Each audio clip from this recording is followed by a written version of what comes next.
Welcome to Georgetown University's Lorfink Auditorium. Our program is about to begin. Please take a moment and silence your electronic devices. Thank you.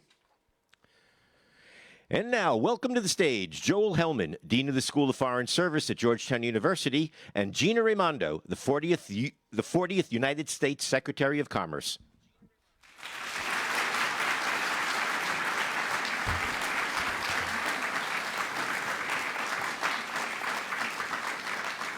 Good afternoon, everyone, and a very warm welcome to everyone here and to all of those who are watching online. We're so grateful to have Secretary Raimondo here with us today to make an important and critical speech on technology and the future of technology in this country and to answer questions from our students here in the audience. Now, I have to take this opportunity to maybe correct a misimpression about the School of Foreign Service. We're normally known as the leading school for diplomacy in the United States, and we've educated more ambassadors and diplomats than any school in the United States. However, we were actually created 100 years ago by a group of businessmen who wanted to create a school of foreign trade. It was just after World War I. The chairman of U.S. Steel, the chairman of the Merchant Marine, and others had built capacity, tremendous capacity to support the war effort, and they were wondering what's going to happen after the war is over when the school was created in 1919, and they thought the future is projecting American engagement around the world through trade and commerce. And they wanted to create a new school for that, and they went to Georgetown University and said, we have an idea for a school of foreign trade. And the Jesuits at Georgetown said, interesting idea, trade doesn't sound like what we normally do here. So literally, I have a document in my office that says the School of Foreign Trade, and its trade is crossed out, and service is written in, because that's a true Jesuit ideal. And for our first years, what we did was train people for the commercial and trade as commercial and trade attaches, and they went around the world pursuing engagement in commerce and trade, not just for the economic betterment of the country and the world, but a recognition that security, fundamentally, after the war, was going to be based on the strength of our economics engagement. So that's our history, and that's why it's so fitting that we have the Secretary of Commerce here today at another really crucial inflection point in the global system to talk about the key role that commerce technology plays in our security, diplomacy, and the projection of a new global order. Now, I hope everyone knows that Secretary Raimondo serves as the 40th U.S. Secretary of Commerce. She's focused on a simple but vital mission to spur good-paying jobs, empower entrepreneurs to innovate and grow, and help American workers and businesses compete. She was formerly the 75th governor of Rhode Island, serving 2 terms, the first woman governor of Rhode Island. I'd like to point out that we have a number of students here who hail from Rhode Island in the audience today, here in our front row. And she also founded her own business and was general treasurer of the state of Rhode Island. And the secretary will give some remarks, and then we'll have a conversation with one of our own graduates, Emily Weinstein. She's a 2019 graduate of the School of Foreign Service of our Security Studies program, and she's now a research fellow at our Center for Security and Emerging Technology, which looks at the interaction of the issues that the Secretary is going to discuss, where she focuses on U.S. national competitiveness in AI and ML technology and U.S.-China technology competition. So please join me in welcoming Secretary Raimondo to Georgetown. Thanks, Dr. Thank you. Thank you, thank you, thank you. The dean was telling me earlier that the second most popular major or area of focus here at the School of Foreign Service is Science, Technology, and International Affairs major. So, exactly. So what better place in America than right here at the Georgetown School of Foreign Service to deliver this message? I'm grateful for you to hosting me. I'm also impressed because back when I was in college, Thursday began the weekend. So the fact that you're here on a Thursday, packing the audience on such a deep topic, you should feel great. I feel great about the future of the country knowing that you're that committed. So I'm thrilled to be here. I am thrilled to be here. You probably heard the President in his State of the Union a couple of weeks ago talk about chips and science and semiconductors. And as he would say, it's a big deal. It is a very big deal. And we're at an important moment in history, as your dean just said. And today, I want to talk about the vision. I want to talk about the incredible opportunity that we have now in America as a nation to unleash the next generation of American innovation, protect our national security, and preserve our global economic competitiveness as we implement the CHIPS and Science Act. You know, America is a nation of invention. America is a nation of innovators.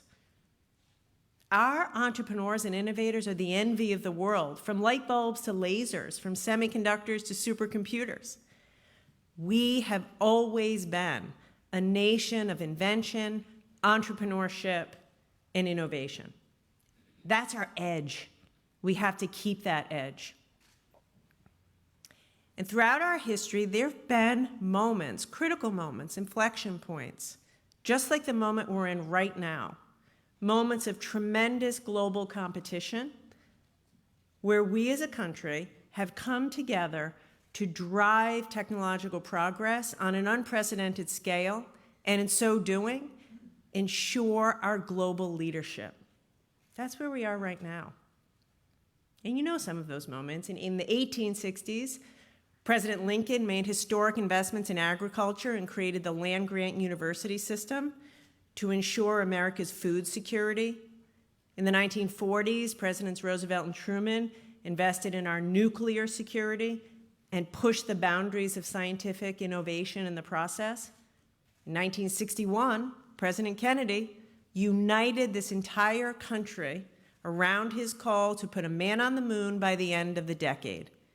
And by doing that, issuing that call to America, President Kennedy led to the creation of a generation of engineers, scientists, test pilots, and manufacturing workers who propelled this economy and our national security to be leading in the world and far ahead of the Soviet Union.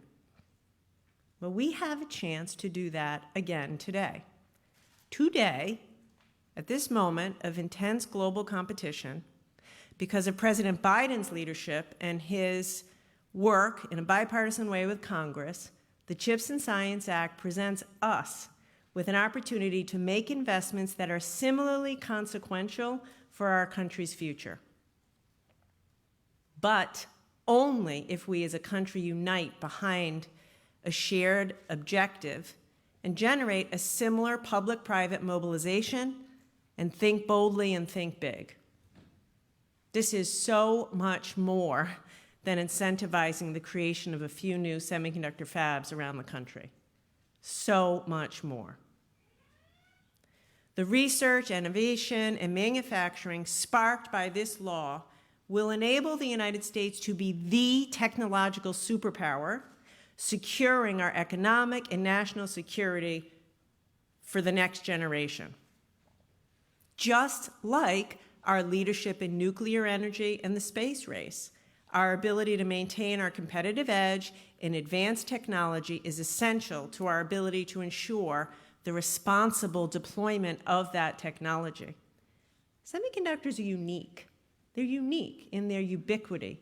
Semiconductors form the foundation of every single advanced technology.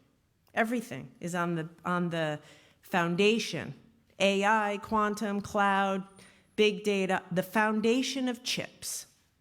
And every one of those technologies can be used for good or, in the wrong hands, can be used for malign purposes like we've never seen. Folks, the stakes couldn't be higher, could not be higher, which is why we have to win. So next week, on next Tuesday, I'll be launching the first application for CHIPS funding. We'll be starting to put the money out to companies that want to apply, and it'll be focused on manufacturing facilities. The money is intended to incentivize companies to manufacture semiconductors in America. And in the coming months, we'll be putting out other applications for funding opportunities in the supply chain for semiconductors, as well as research and development. Years from now, when I'm retired and you guys are running the world, you'll judge the success of this program on a couple of key imperatives. First, you're going to say, did we implement CHIPS and Science in a way that built a reliable, resilient semiconductor industry that protects America's technological leadership? You will know, did we achieve the grand vision that I'm going to lay out today? Because here's the reality. As global competition becomes increasingly about technology and chips, it's not just about missiles and tanks and drones. Our global competition and our leadership and ability to compete and lead the world depends on our ability to invest in research and development and innovation and the workforce that will lead in the 21st century. It isn't just military equipment. And you will say, did this moment spark that next wave of innovation? And second, you will ask, were we good stewards of taxpayer money? And I take that very seriously, particularly as a former governor. We are making a public investment, taxpayer money of the American people, public investment in private industry of a size and scale without recent precedent. And the people of America deserve transparency and accountability. And I expect to be held accountable. Now, I'm here to tell you where we're going with this, but bear with me for a minute. You have comfortable seats, get cozy. Bear with me for a minute, and let's take a look back. The United States of America invented the semiconductor industry. And actually, in the 1960s, some of you here may remember, maybe not the students, the industry was in a golden age. New companies were sprouting up left and right in what came to be known as Silicon Valley for the silicon and chips. Universities established new departments in computer science, electrical engineering, material science to train the talent and workers the industry needed. And here's something really interesting. It was manufacturing, not creation of algorithms, not software, not internet. It was manufacturing of hardware, making things that powered that engine of innovation. And chips companies were fiercely competitive, of course. Competition makes us great. But there was also an industry-wide effort to advance the technology for the betterment of the whole industry. And by the way, the government drove advances through purchases, DoD purchases and tech transfer. Every day, tens of thousands of engineers in those companies would make incremental innovations in manufacturing techniques, which resulted in improved scaling and yield. Those kinds of incremental but necessary improvements in manufacturing are only possible when you produce millions and millions of wafers. And there was a relentless pace of innovation from the lab to the fab and the fab to the lab. And that pace of innovation, lab to fab, fab to lab, became synonymous with America's tech leadership, which allowed us to double our compute capacity every 2 years. It's why you have the internet in your pocket. It's why folks have a smartphone. It's why we have cloud computing services. It's why we lead in EVs and sophisticated medical devices and have the most advanced military in the world. It was that, and it started because we made them in America. And so what was once a self-propelling engine of innovation and production, it just fell out of balance. In the search of cheap labor in Asia, taking our eye off the ball of the innovation that comes from manufacturing, we sacrificed our manufacturing capacity and our workforce in the mistaken belief that we could somehow maintain our technological leadership without them. But it isn't possible. We've learned that. We're learning that now. It's actually quite painful if you just look at the facts. In 1990, when I was in college and in your shoes, the United States, which is to say not long ago, the United States accounted for 37% of global chip manufacturing. Today it's 12%. Not long ago, at that time, the United States manufactured nearly all of the world's most sophisticated chips. Today, we manufacture none. In fact, we rely on one company in Taiwan for 92% of our most sophisticated chips. You let that settle in. That's a vulnerability that's unsustainable. And the truth of it is, those 92% of chips made in Taiwan are still based on technology created at UC Berkeley with federal funding. Talk about losing an edge. Talk about taking your eye off the ball and watching the atrophy. In 2001, after I had graduated law school, so now we're talking real recent history, the US had more than 300,000 semiconductor manufacturing workers. We've lost a third of those jobs, but at the same time, the global semiconductor industry has more than tripled. Guys, we're behind. We let ourselves go from the top to being behind. And as the cost of innovation increased, the semiconductor supply chain became more globalized. As I said, we were in search of specialization, lower cost labor. It all went to other parts of the world. So today, there are fewer manufacturers, but also fewer suppliers, and quite frankly, fewer opportunities for a new generation of innovators to develop cutting-edge research and development. And by the way, President Biden is constantly pointing out, to his great credit, these losses in manufacturing aren't limited to the semiconductor industry. In the past 25 years, the United States has lost 25% of its small and mid-sized manufacturers. And by the way, with them, we lost all their know-how, skills, and jobs. I'm not saying we have to make everything in America. Nobody is saying that. But the reality is the manufacturing atrophy in the semiconductor industry has real consequences. For starters, it's a threat to our national security. Almost all of our sophisticated defense capabilities, satellites, drones, hypersonic weapons, you can't do any of that without chips. Those weapons used by the United States military depend on a supply of chips that are currently not produced in America, and the vast majority are tested in China. And our dependence on foreign semiconductor supply chains also hurts our economy. And a couple years ago, in 2021, when inflation was peaking, car prices increased by nearly 30%. And at that time, the increase in car prices was responsible for about a third of core inflation. Do you know why? Lack of chips. Listen to this. This blows my mind.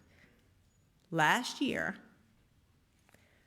because Ford Motor Company couldn't get access to enough chips, even for simple things like windshield wipers. They couldn't put together the windshield wipers. Ford's workers in Michigan and Indiana only worked a full week 3 times in the entire year. They were furloughed. They were put out of work because they couldn't put it together because they didn't have the chips. I've talked to so many medical device company executives who don't have enough chips to make life-saving products like pacemakers, insulin pumps. Guys, these are the products used in every hospital in America every day to keep people alive. And we are utterly reliant on other countries for the supply of chips. Meanwhile, in the last 2 years, China's produced more than 80% of new global chip capacity for these kind of mature chips that we need in cars and medical devices. Think about that if you find yourself in the hospital.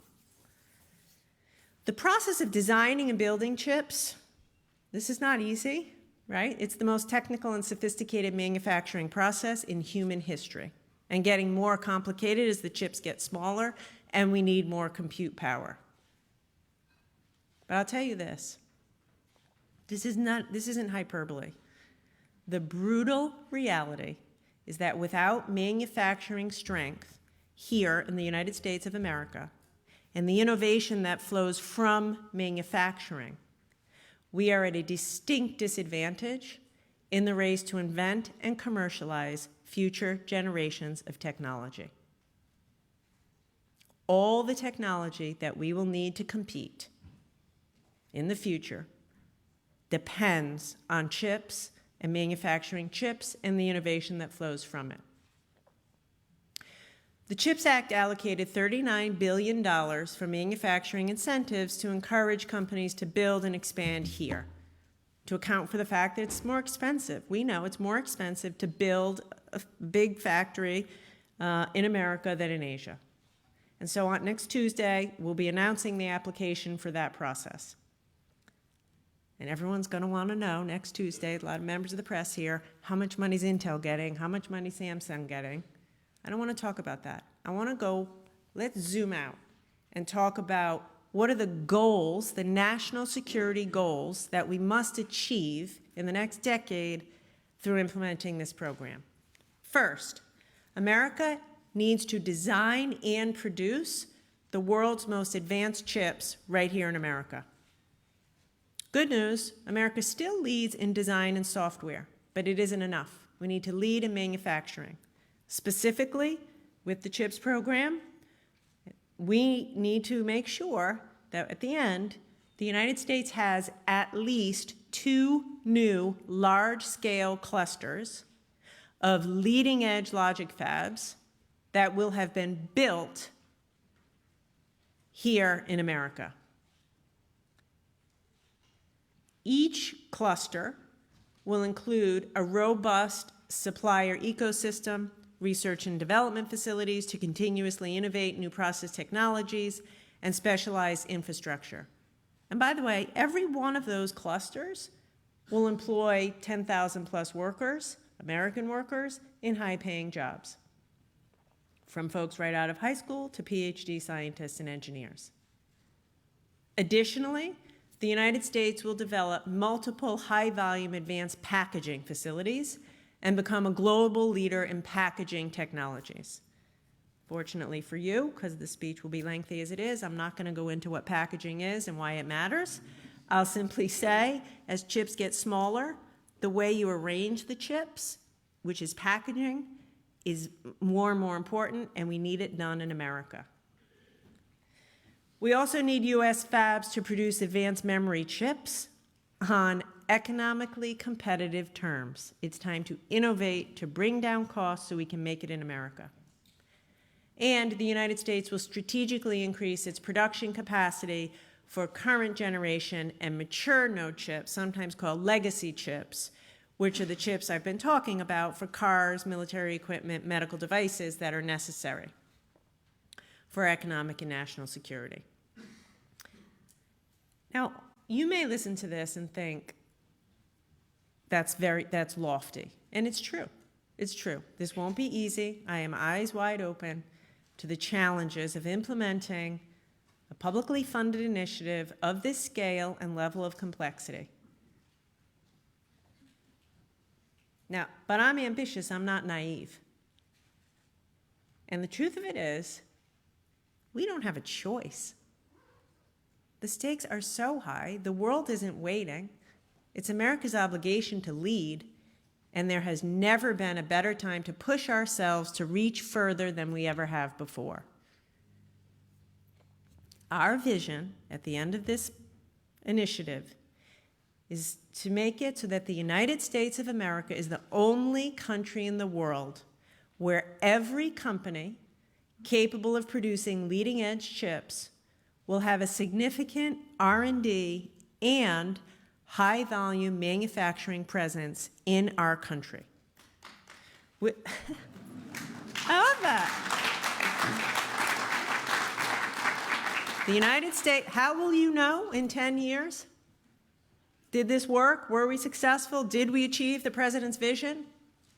The United States of America will be the premier destination in the world where new leading-edge chip architectures can be invented in our research labs, designed for every end-use application, manufactured at scale, and packaged with the most advanced technologies. That combination of technological leadership, supplier diversity, and resiliency doesn't exist anywhere in the world today. And it won't exist anywhere in the world until and unless we're successful in implementing this initiative. And we will. And I want to be very clear. What we're not trying to do is aim for self-sufficiency. I don't want you to leave here thinking that, what I'm saying is we need to make in America all of the chips we use. That isn't our goal. That isn't a sensible goal.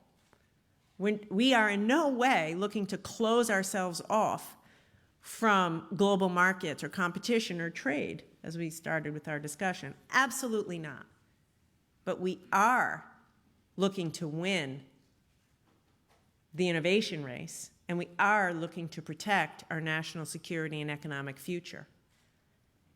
And we need to be in a much stronger position, quite frankly, to lead the world in a fiercely competitive and global industry. Someone said to me, is there anything else like chips in technology? The answer is not really. There's no other single component which is as vital and ubiquitous and forms the foundation of every other technology.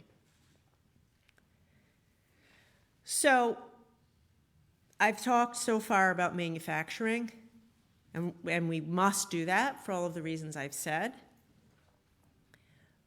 But if all we do is focus on that, our success will be short-lived. And that's why the President and Congress were very wise. In addition to allocating $39 billion for company incentives, they also realized, and we know, that we have to have a robust research and development ecosystem in order to keep these companies here. And so that's why the Commerce Department will also be investing $11 billion to build a strong semiconductor research and development ecosystem to generate the ideas, inventions, and talent that we need to support these efforts, and quite frankly, to sustain the industry. It's one thing to get companies here, we need them to stay here, and that's innovation. The heart of the $11 billion will be establishing something called the National Semiconductor Technology Center, NSTC. I am, however, hopeful that some marketing person in my operation renames it, so if anyone here has a great idea, I'm all for it. But for now, we'll call it the NSTC. Let me tell you what it's going to be and what it won't be. The vision for it is an ambitious public-private partnership where government, industry, semiconductor customers, the ones deciding what the end-use applications are, entrepreneurs, investors, venture capitalists, where they all converge together to innovate, connect, and solve the industry's biggest problems.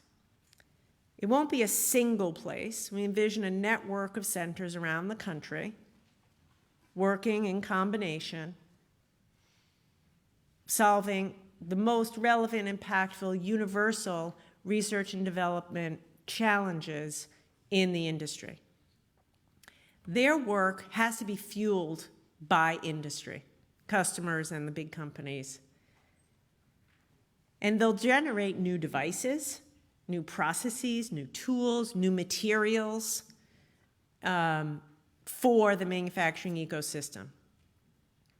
And their goal will be to make sure that the United States leads the way in the world in the next generation of semiconductor technologies, such that all the future applications quantum computing, material science, AR, all of these applications will need chips, applications we haven't even thought of today. They should come out of these beehives of innovation with startups sprouting up around them.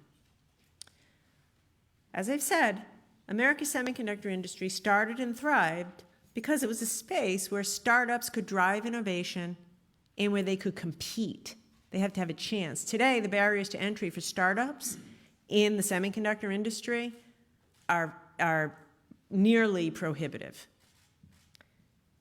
I mean, the reality is it's never been more expensive to bring a new chip to market in America, so it's hard for a startup. It could cost sometimes $500 million to take a new chip from an idea through, being ready to manufacture. So that stifles innovation. By the way, it's why venture capital over the years has shriveled up in the area of hardware. Like in 2005, more than 20% of US venture capital went into hardware startups. Today it's like 2%. You know where it is. It's in software, internet, algorithms. Everyone's a coder, which is great because we need all that. We really do. But we also need to make things.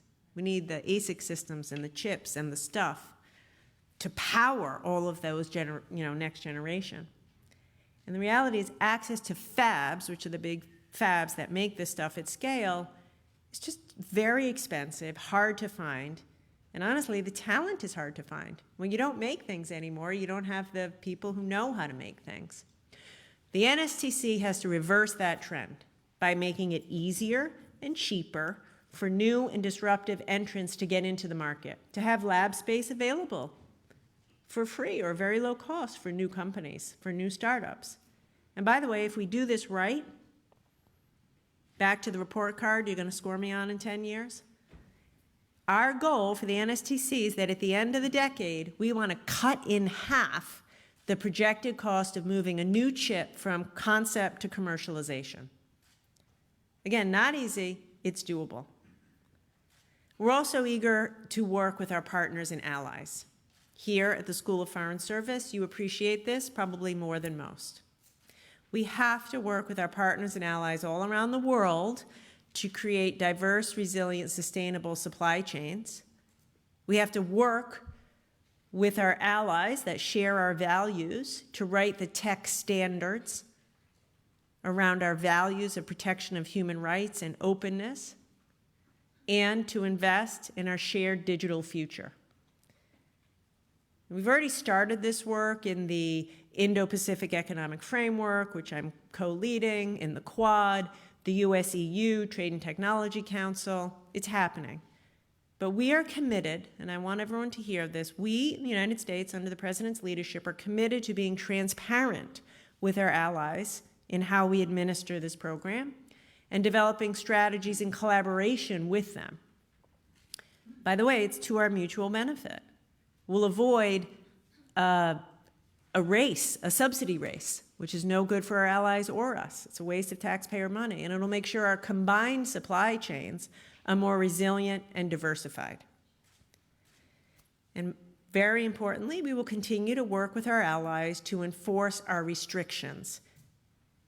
Investments in chips allow us to gain an edge. Investing in innovation will gain an edge.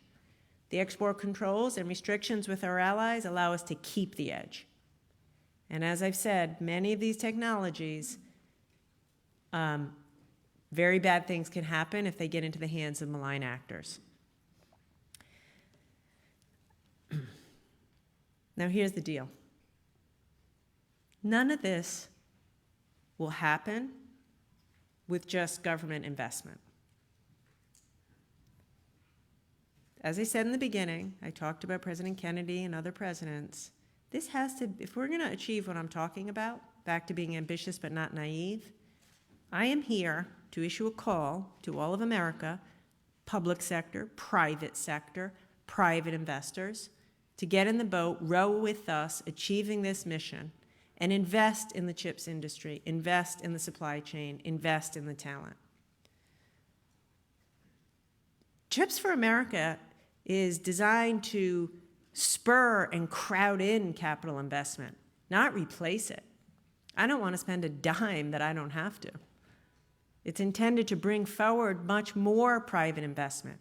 If I do my job right, if we do our job right, the $50 billion of public investment will crowd in $500 billion or more of private investment, of additional funding for manufacturing, for research and development, for startups.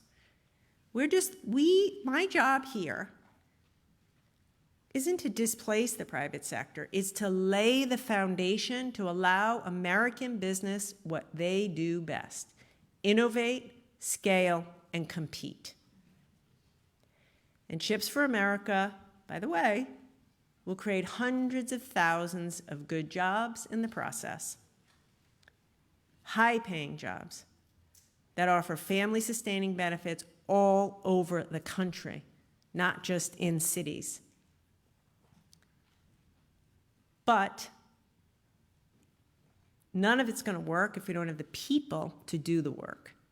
I just gave an interview before the speech and was asked what are some of the key risks. And one that's at the top of my list is talent. We're in a very tight labor market. We're about to create hundreds of thousands of jobs. We will not succeed without the trained workforce to meet this mission. This is about people. We've got to be honest about that. By the way, we have to get creative. It is time to get creative around how we train and place people into these jobs if we're going to be globally competitive. It starts with training and inspiring a generation of engineers and scientists who are excited about manufacturing. Right? I mean, I don't know how many of you were in high school thinking, I want to go into the manufacturing business. I want to make things in America. Maybe not many, maybe some, I hope. Oh, he raised his hand. Good. We have one. But it's not, we got away from manufacturing. It's not what people think about. Maybe you don't think it's cool or sexy or innovative. When I talk to CEOs of some of the Taiwanese and Korean companies who we want to expand here, they say, but America doesn't do manufacturing. You don't have the talent base. Let me tell you this. In the 10 years after President Kennedy announced his mission to put a man on the moon, the number of physical science PhDs tripled, and the number of engineering PhDs quadrupled. We can do this. It's been done. So in the same way, over the next decade, I am challenging us and calling on colleges and universities to triple the number of graduates in semiconductor-related fields, including engineering. And we need more Americans to be part of this exciting innovation ecosystem. This is math, people. This isn't a political agenda. This is math. These colleges and universities have to expand their recruitment pipelines so that women, people of color, veterans, underserved communities can get these degrees and launch their careers. And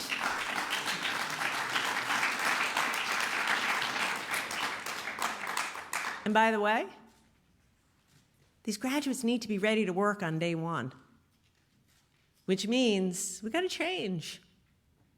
We have to change. It means if you take engineering in college, you should be able to go get a job at one of these semiconductor facilities the day you graduate because you've been trained in the right skills, on the right software, on the right hardware, and you're ready to work. Colleges and universities need to partner with industry and align programs to the needs of the actual jobs available in these semiconductor fabs. Give college credit, even at the best universities, for actual work experience. Applied is not less than. It's necessary. Applied is not less than theoretical. It's necessary. If we're going to meet the mission, we need vastly more scientists and engineers trained in this country, excited about manufacturing and ready to work. That's how you compete in the world and lead the world. By the way, manufacturing is also one of the best places for workers without a college degree to find a really good, high-paying, family-supporting job. You know, as the president often says, more than 60% of the jobs in a typical semiconductor fab don't require a college degree. That's great news. And by the way, they pay six figures. So, but that's the good news. The bad news is we don't have enough people and we don't have enough high schools teaching in this way. So to meet the demand of the industry, I am calling on semiconductor companies and their supply chain to work with high schools and community colleges to train 100,000 new technicians in the next decade through creative apprenticeships, career and technical education, and career programs. This is doable. This is very doable. We can do the 100,000. We have to train differently. Teachers will have to teach differently. And we can put 100,000 people to work without college debt in amazing family-supporting jobs. But if we don't, let me tell you what happens. There'll be an estimated shortfall of 90,000 skilled technicians in the chip industry by 2030. It just doesn't work. The same is true for building these fabs. These are massively, so the average leading-edge fab, by the way, is the size of 4 football fields. The scale is magnificent. I visited one in Korea with the president. Every facility requires 7, 8, 9, 10,000 people to build them, and it takes years. So in the process of building these new facilities in the coming years, we'll need well over 100,000 highly trained construction workers all across the country. In case you haven't noticed, the unemployment rate in the construction field is essentially zero. It's a very tight labor market. So we have to think differently. Once again, if we don't think differently, this is just a question of math. We will not have the workers to build the facilities on time, on budget, with the skills. So once again, we need to open the pipeline to women, to veterans, to people of color. These people have never been in higher demand. We have to find new ways to go to girls in high school and ask them to think of themselves as a welder, a pipe fitter, a plumber, train them, get them into an apprenticeship program, and get them a job. So I am calling on construction companies and labor unions to work together toward the national goal of training another 1 million in construction over the next decade. There's 1 million now, to meet the demand not just in chips, but in other industries and infrastructure projects as well. It's not a political agenda, it is a fact. And I should say there are many labor unions that have pioneered really innovative and effective programs for reaching underserved communities and women, and I'd say, and the private sector. So once again, it's time to work together, get in the boat, row in the same direction towards our shared vision. It will be hard, but I want you to think about the stakes, which are pretty scary. And the truth of it is, once we get it right, our labor force in the United States of America will be the gold standard in the world. We want to double the semiconductor workforce in the next decade, and we want it to be the most diverse, productive in the world. And their success will attract even more talented individuals to join the ecosystem. And the training programs will draw on the best techniques and tools to attract, develop, and graduate an increasingly robust, diverse set of workers. It's a flywheel that we need to create, that we had, that we let disintegrate.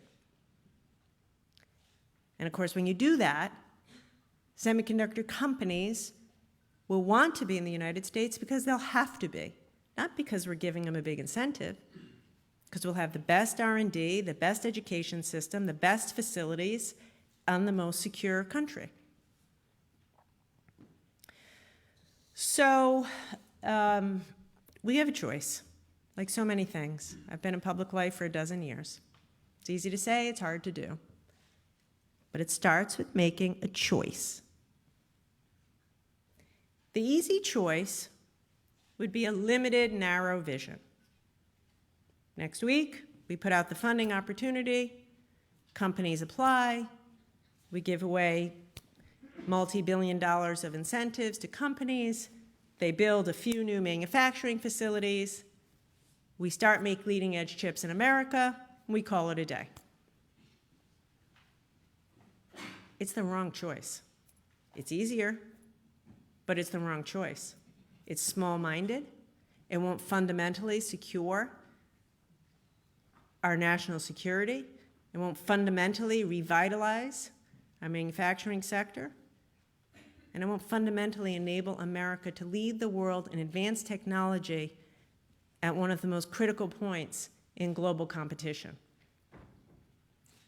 So I think we have to make the other choice, the choice I've laid out for you today, to commit ourselves to the bigger vision. So, what does that look like in 10, 15, 20 years from now, if we choose the bolder path? What it looks like is we show the world that efficient global supply chains don't require us to sacrifice resiliency and security. They can be both if you innovate enough. We can show the world that America can once again lead in manufacturing and all of the innovation that comes from the manufacturing. And as I said before, the level of leadership, supplier diversity, resiliency doesn't exist anywhere in the world, and it won't exist anywhere in the world unless we do it here. When we look back, some future Commerce Secretary, I would like to look back and say, we created a generation of innovators. A generation of innovators to write the next chapter in our history and in our technology advancements. Every chip maker in the world will view a new expansion as having to be in the United States instead of in Asia, because it'll be core to their business model, not because they're getting a big subsidy. There'll be more venture capital going into chip-related hardware startups. The NSTC, which will hopefully have a new name by then, will power innovation with scientists and engineers and state-of-the-art facilities. And by the end of the decade, we'll have demonstrated technological achievements that solve real pain points that improve our lives. Colleges and universities will triple their graduation of new engineers over the next decade, creating a constant stream of diverse and talented workers. Tens of thousands of American workers without a four-year college degree will have access to really good, sustainable, high-paying jobs and career paths. We'll add rocket fuel to our global competitiveness, ensuring that America secures its role as a technological superpower for decades to come. So for me, it's a pretty clear choice. It is a pretty clear choice. It's a harder road, but it's a vision worth pursuing. And I don't like the other vision and what goes with it. President Biden has done more than any other president to revitalize American manufacturing and innovation. This program, Chips for America, is core to those efforts. And I'm ready to get to work, I'm ready to do this, and I'm ready to do it in partnership with you. So thank you for having me.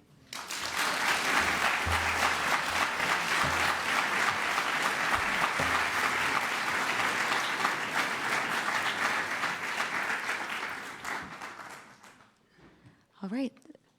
Thank you so much for your remarks, Secretary Raimondo. I think I will hopefully take moderator's prerogative here and ask the first question while we give folks in the audience an opportunity to line up behind the two mics that we have here. If folks are interested in asking a question. Oh my goodness, lots of excitement about questions. So wonderful. So you touched a little bit about this in your remarks, this idea of the role of national security and the CHIPS Act. A lot of folks tend to look at the CHIPS Act and they say this is economic policy, it's industrial policy. But as you alluded to, there is a very important national security component to this. So could you talk a little bit about how this fits in with national security tools like export controls you mentioned and other tools of that nature? Yeah, thank you. This is fundamentally a national security initiative. And as I said, some people say to me, what's the return that you're getting on your investment? The return on our investment is the achievement of national security goals, as I've outlined and will outline in more detail next week. Now, we will be creating hundreds of thousands of jobs, but fundamentally it's about making sure that we make the chips that we need on our shores and fuel the innovation that we need to fuel in America so that we can have the moral authority and technological authority to lead in the world and maintain our national security. So that's how I think about it. And with respect to industrial strategy, I don't think one should look at this as the beginning of, a long and robust national strategy. The chips are unique, and this is necessary, and so we're making this investment. And export controls, as I said, chips is about gaining a competitive edge, gaining a technological edge. Export controls are about keeping it. And by the way, China don't be naive about this. We're ahead. They want the technology to improve their military capability. And export controls, narrowly defined, are designed to make sure they don't get these chips to improve their military capability. We're got a lot going on. I was going to say I have Let's plenty of go. other questions I'd like to ask, Feeling a little nervous. but why don't we go ahead and start on this side here? So if you wouldn't mind introducing yourself and going ahead and asking your question. Sure. Thank you, Secretary, for being here today. My name is Andrew. I'm a graduate student in the McCourt School of Public Policy. In my public policy classes, they tell me that when you offer a public subsidy, you naturally create a strong constituency that over time will rent-seek and lobby aggressively to keep and even expand that subsidy.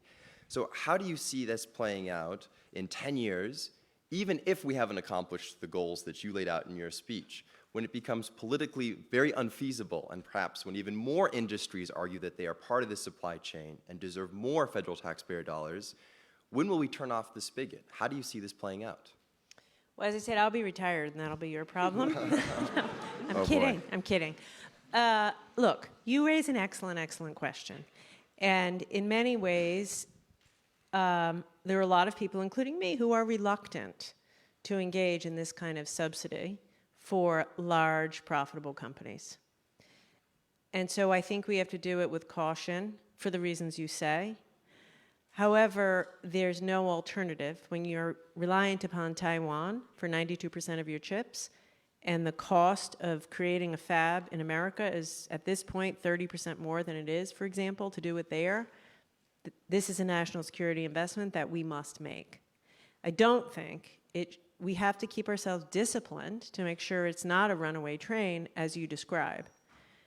No doubt, companies will lobby, and we will need to say no.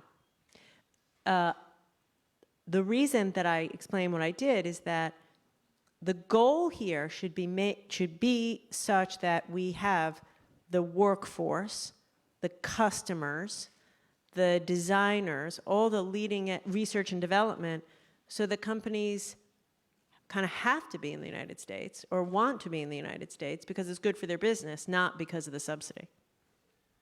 Thank you. Thank you. And I think, too, your point about also focusing on startups and some of the smaller companies as well, I think is a really important piece of this. So hopefully we can start to fund some of those and kind of bridge that gap between some of the larger firms. Over on my right. Madam Secretary, thank you for being here today. I'm just a third-year undergrad student at Georgetown. So recently, the Biden administration's notion of restoring the soul of America and the notion of that America's back to its old allies seem like fading away. As an immigrant from South Korea, I would really hope America will value and support America's allies in East Asia, such as South Korea, Taiwan, and even Japan.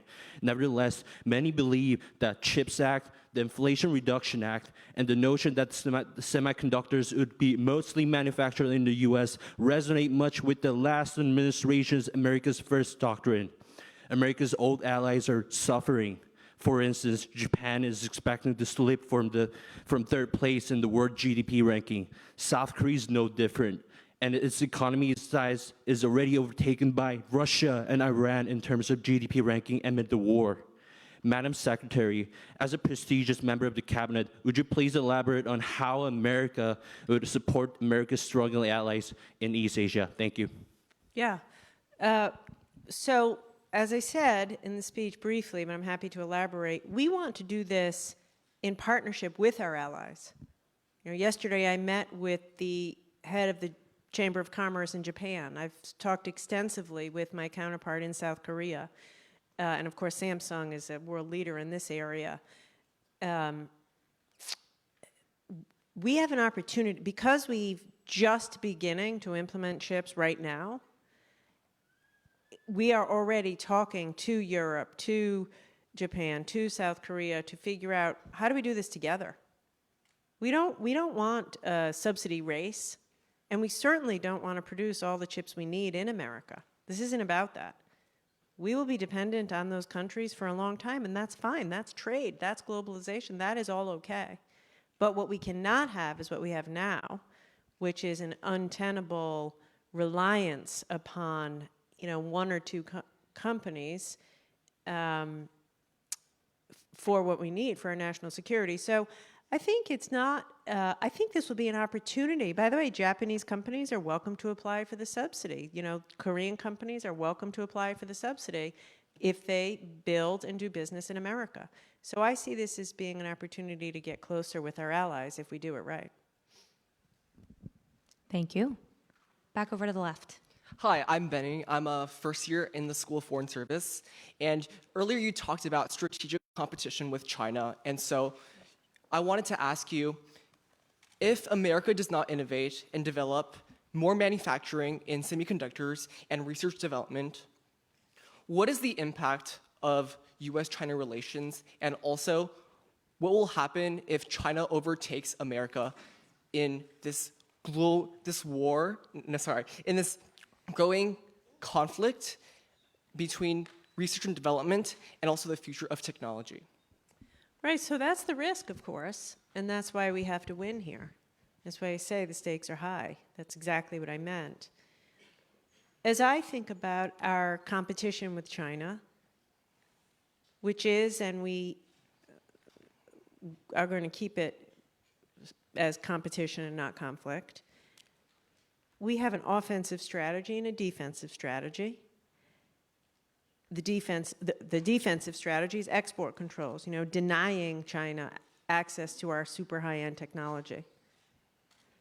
But offense is much more important, which is investing in America. We can out-compete, we can out-innovate anyone in the world if we invest in our talent, if we're smart here, if we allow entrepreneurs and researchers to do what they do best, if we allow American companies to do what they do best, innovate, compete, and scale. But we do need to invest in America, in our infrastructure. And one of the other things I'm working on, in addition to chips, I'm also investing $50 billion to bring the internet to every American. So, we need to invest in our people and in our technology and in chips. And I have no doubt, I am utterly confident in America's ability to compete. And I think we compete when we invest in us and we emerge as the global technological leader. Thank you, and I think to tie the previous question into that as well, I think your point about doing this and bringing allies along with us is another way that we are going to hopefully outcompete China. Exactly. It's important. Thank you, Secretary Raimondo, for your remark. My name is Brian. I'm an international economics student, a junior here at the School of Foreign Service, and I'm from Taiwan. My first question is, will you ensure that the U.S. government will not engage in FTT, forcing TSMC Arizona to transfer key technologies to Intel? Secondly, according to TSMC founder Morris Chang, chips made in the U.S. are 2 times the cost than chips made in Taiwan. And after that, you have to ship all the chips all the way to Taiwan for testing and packaging, and ship them to China for product assembly, and then ship all of the final products here back in the U.S. for your consumers and your citizens to buy at a more expensive price at a time when U.S. families are already suffering from sustained inflation. Additionally, there has already been a 30-year talent gap in chip industry in the United States, as students from top U.S. universities aim to work at software companies like Google, Facebook, and there are also no fabs adjacent to top universities in the U.S. for students to intern at. The massive labor needed to obtain the semiconductor raw materials are also subject to super convoluted U.S. labor laws and robust unions. The support system of ASML here in the U.S. is weak, and there is a lack of chip industry cluster. Lastly, the rapid evolvement of this industry constantly requires new investments and tremendous money to renovate the fabs and prevent them from being out-of-dated hardwares. These shortcomings in U.S. chips manufacturing led IBM and GlobalFoundries, 2 companies that were subsidized by Pentagon in the past, to fail. Nonetheless, the U.S. has still yet to address these problems. Hence, my question is, are you concerned that this chip made in U.S. agenda becomes a consuming vortex for the Biden and Democrat administration, adding little value for your citizens and taxpayers, but much pain? Thank you. No, I'm not. Listen, you make good points. I've sat with Morris Chang to talk to him. His biggest customer is Apple in the United States, wants chips made in the United States. There are business reasons for companies to be doing this in the United States. And listen, I don't disagree with much of what you've said. You know, Morris and a lot of his colleagues were educated in the United States.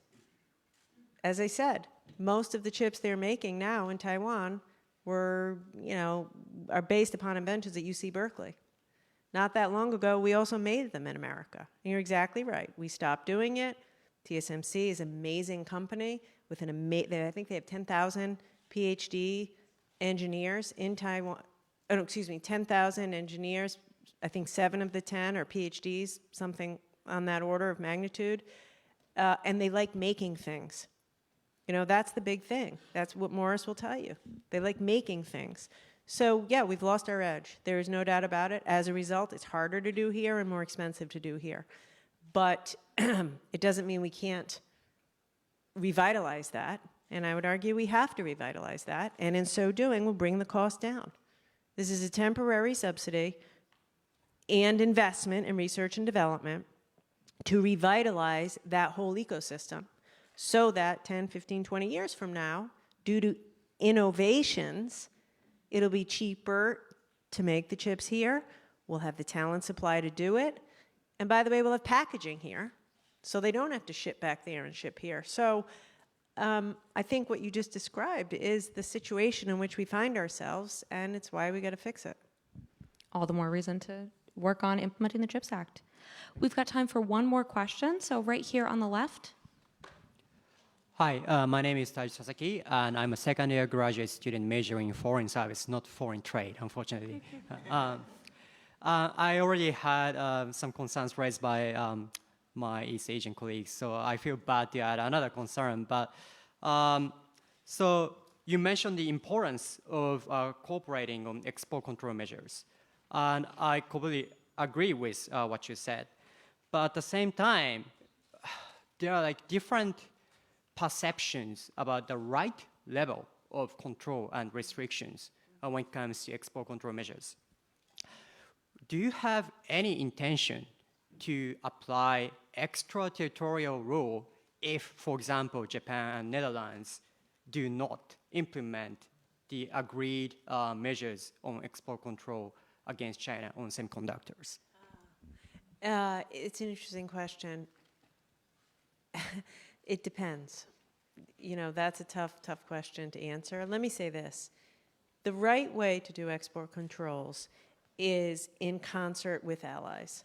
So for example, a year ago, we led a coalition of 36 countries to align export controls against Russia.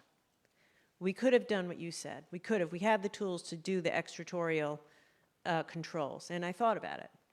So just quickly for everybody here, what he's talking about is semiconductors, for example. Almost all the semiconductors made in Taiwan are made on with American machinery and software. So technically, we could have said to Taiwan, you can't sell any of that to Russia because if you do, you can't use our hardware and software. That isn't really the right way. We prefer not to do that. We prefer to go to our allies, as we did in Ukraine, and say, instead, you should control it. You should use your own controls. We don't want to reach in and do that. So that's the way we want to operate always with our allies, build consensus, build a coalition. Like you were saying, America is stronger vis-a-vis China if we combine with our allies. And for us, like working with allies on export controls is an article of faith. Having said that, and I want to be clear about this, our export controls are narrowly tailored and designed to deny China certain technology that China wants for its military. And we're going to do whatever we need to do to make that happen. Thank you. Thank you so much.